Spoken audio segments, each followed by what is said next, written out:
Hi guys, and welcome back to my channel. Today we're sitting out on my patio area, so I'm gonna continue reading Violet Bent Backwards Over the Grass by Lana Del Rey. Okay, so I'm hoping that using my AirPods would make this like a lot easier. But yeah, we're gonna go ahead and read where we left off. So, alright.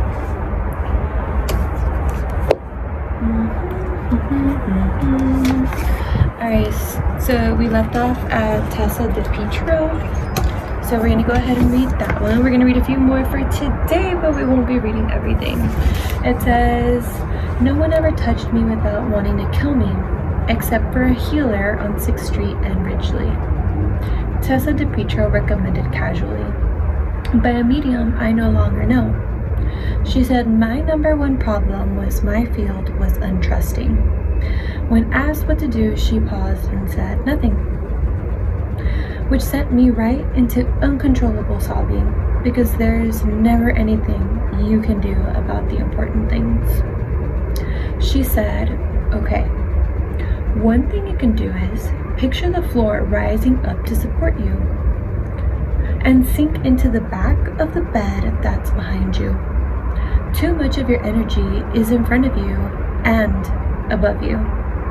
Which for some reason made me think of a live show I had seen, Jim Morrison at the Hollywood Bowl, 1968. The blue televised lights gave him an unusual aura, like a halo or something, made him 8 feet or taller. I remember just thinking he looked out of his body, but definitely like a god on stage. So I told her, maybe an artist has to function a little above themselves if they really want to transmit some heaven. Then she told me, singleness of focus is the key to transmission. For an emphasis on developing inner intuition, close your eyes and feel where you hold your attention. If it's in the back of your eyes, walk it down to your heart center, and make that the new place from which your thoughts enter. Clairvoyance comes mostly from this simple function. Oh, and Jim died at 27, so find another frame of reference when you're referencing heaven. And did you ever read the lyrics to People Are Strange? He made no sense.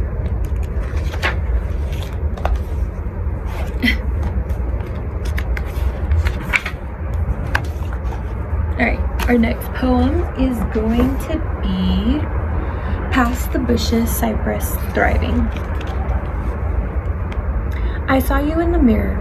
You were wearing your hair differently, carrying the air differently. You say you want your hair long, parted in the middle. Long in solidarity, worn for all his women.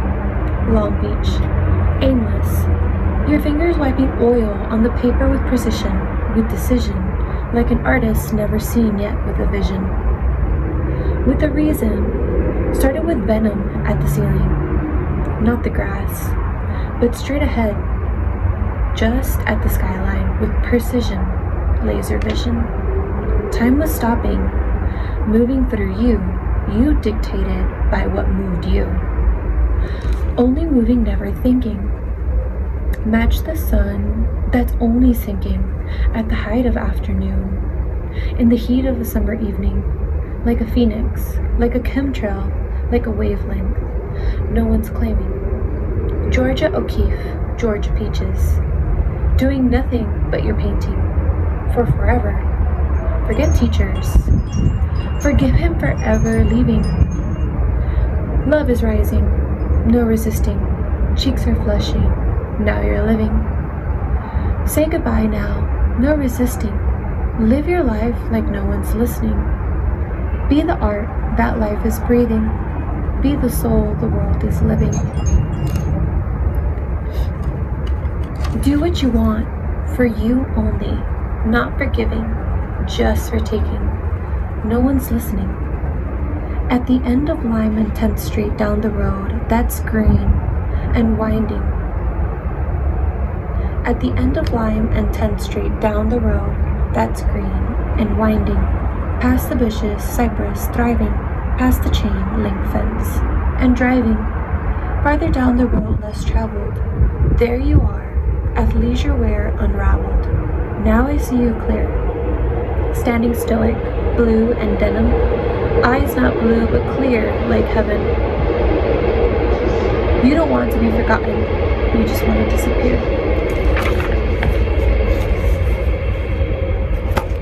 I love how you can kind of tell that she was definitely writing this whenever she was doing, or at least taking pictures during Norman fucking Rockwell and the album.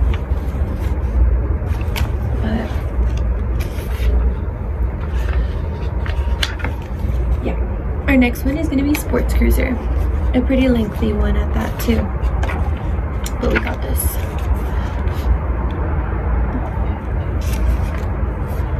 Sports Cruiser. I took a flying lesson on my 33rd birthday instead of calling you, or parking on the block where our old place used to be. Gency. Pathetic, I know. But sometimes I still like to park on that street and have lunch in the car just to feel close to you. I was once in love with my life here, in that studio apartment with you. Little yellow flowers on the tops of trees as our only view out of the only window big enough for me to see our future through. But it turned out I was the only one who could see it. Stupid apartment complex, terrible you. You who I wait for, you. Like a broken record stuck on loop. So that day on my birthday I thought something has to change. It can't always be about waiting for you.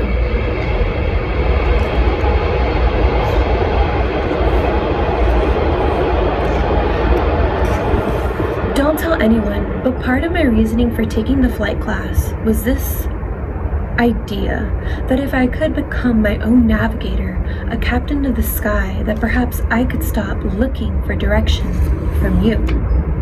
Well, what started off as an idea on a whim has turned into something more. Too shy to explain to the owner that my first lesson was just a one-time thing. I've continued to go to classes each week at the precious little strip off Santa Monica and Bundy. And everything was going fine. We were starting with dips and loops, then something terrible happened. During my fourth lesson in the sky, my instructor, younger than I, but as tough as you, instructed me to do a simple maneuver. It's not that I didn't do it, but I was slow to lean the sports cruiser into a right-hand upward turn. Scared that I would lose control of the plane, not tactfully and not gently. The instructor shook his head and without looking at me said, "You don't trust yourself." I was horrified, feeling as though I had somehow been found out, like he knew me, how weak I was. Of course, he was only talking about my ability as a pilot in the sky, but I knew it was meant for me to hear those words. For me, they held a deeper meaning. I didn't trust myself, not just 2,500 feet above the coast of Malibu, but with anything, and I didn't trust you. I could have said something, but I was quiet because pilots aren't like poets. They don't make metaphors between life and the sky. In the midst of this midlife meltdown navigational exercise in self-examination, I also decided to do something else I always wanted to do. Take sailing classes in the vibrant bay of the Marina Del Rey. I signed up for the class as Elizabeth Grant. Nobody blinked an eye. So why was I so sure that when I walked into the tiny shack on Bali Way, someone would say, "You're not a captain of a ship or the master of the sky"? No. The fisherman didn't care, so neither did I. And for a brief moment, I felt more myself than ever before, letting the self-proclaimed drunkard captain's lesson wash over me like the foamy top of the sea. Midway through, my forehead burned and my hands raw from gibbling. The captain told me the most important thing I would need to know on the sea: never run the ship into irons. That's nautical terms for not sailing the boat directly into the wind. In order to do that, though, you have to know where the wind is coming from.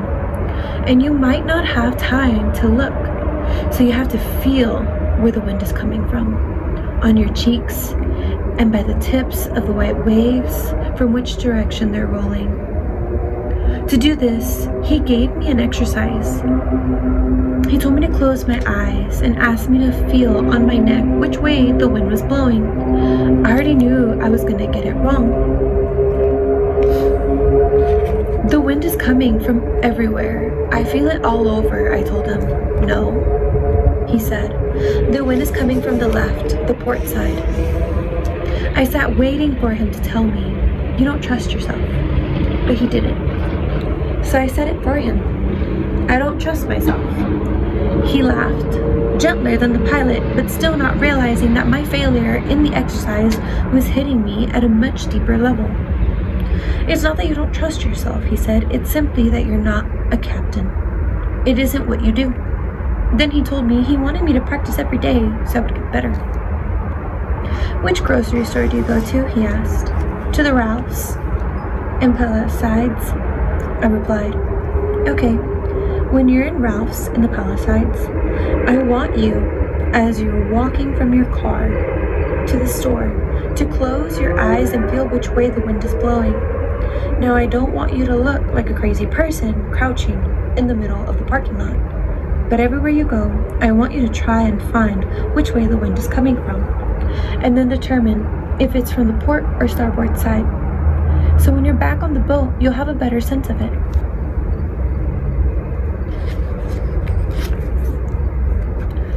I thought his advice was adorable.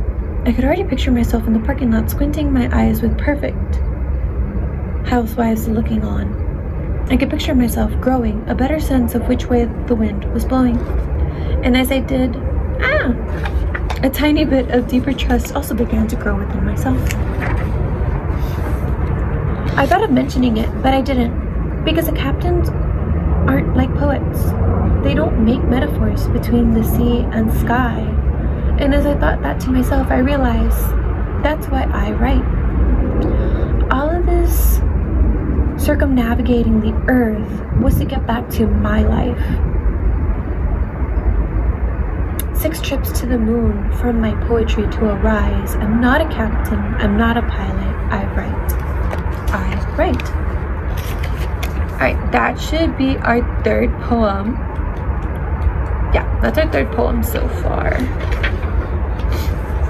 Also, because she wrote this all on a typewriter, my eyes hurt so freaking much.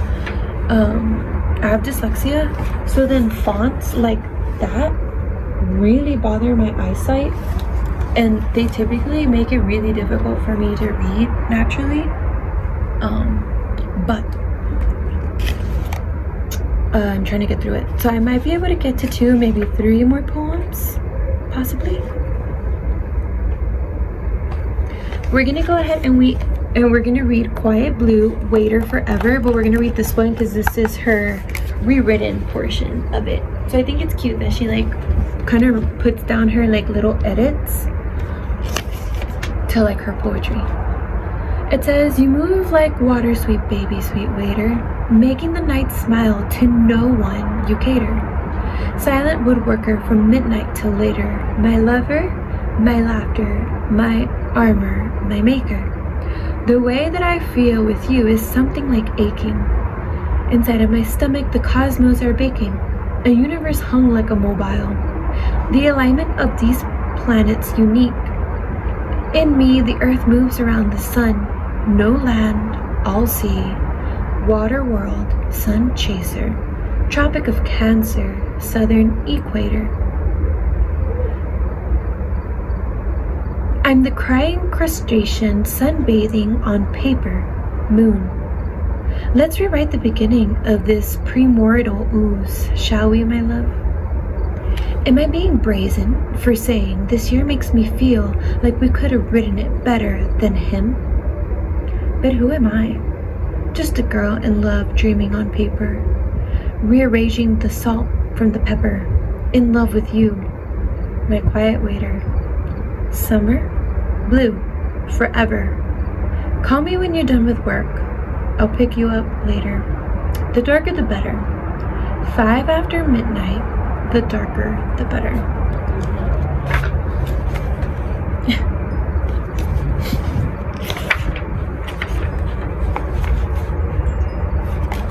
Alright, and then this one actually has stains on it, and I thought I like freaked out thinking that I did that, but I realized it's actually like her paper. Her typewriting paper got dirty. Now this one is also another famous poem. This one is, my bedroom is a sacred place now. There are children at the foot of my bed.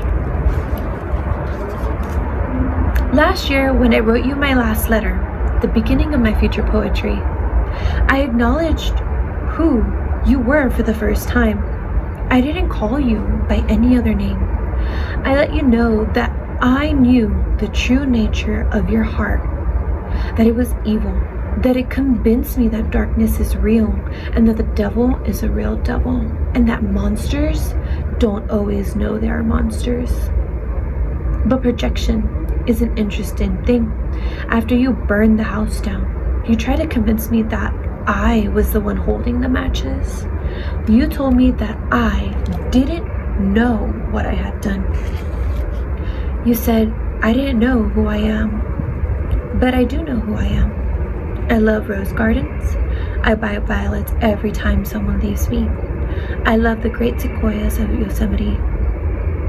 And if you ask my sister to describe the first thing that she thinks of when she thinks of me, she would say, wood smoke. I'm gentle, I'm funny. When I'm drunk, though I haven't been drunk for 14 years. I go on trips to the beaches with my friends who don't know that I'm crazy. I can do that. I can do anything, even leave you. Because my bedroom is a sacred place now. There are children at the foot of my bed telling me stories about the friends they pretend to hate and that they will make up with tomorrow. And there are fresh cut flowers that I grew myself in vases on nightstands hand carved by old pals with Big Sir. And the longer I stay here, the more I am sure that the more I step into becoming a poet, the less I will fall into being with you. The more I step into my poetry, the less I'll fall into being with you. The more I step into my poetry, the less I will fall into being with you. The more I step into my poetry, the less I will fall into being with you. The more I step into becoming a poet, the less I will fall into bed with you.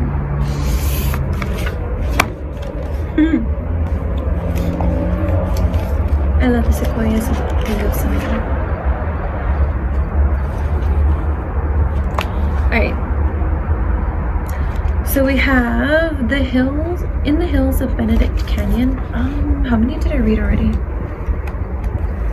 1, 2, 3, 4, 5. Okay, so I've read 5 so far. I think I'm gonna leave off here.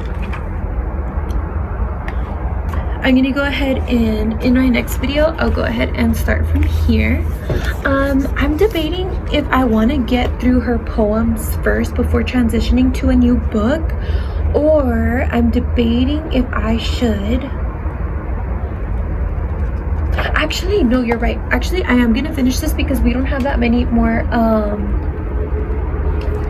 We probably have about 5 or maybe 6 more poems in this book, and then she has these cute little extra like one-liners.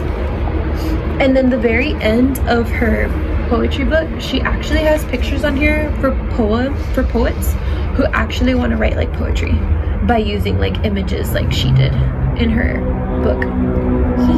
So I'm gonna end off here for today. and I will see you guys next Monday so we can finish this one.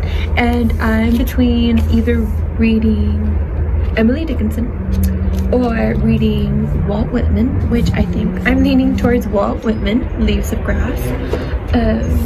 I know he has like that poem, but I also have like the book of other poems as well, so we'll see how that goes. But until then, I hope you guys had a beautiful, amazing time listening to this poetry.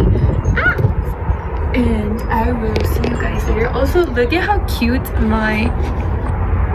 called the Bistro patio set. Isn't it just the cutest? My aloe plant is not making it in Denver. I feel so sorry for her. And my little cactus plant is doing okay, but my little bistro set, it's adorable, from Amazon. We love her. Alright, don't forget to go ahead and like and subscribe if you want to go ahead and look at any other poetry videos, which I only have one other one. I started making a playlist for this specific series, so you can go ahead and go back to any other poems if you ever want to. But yeah, I will see you guys later. Bye everyone.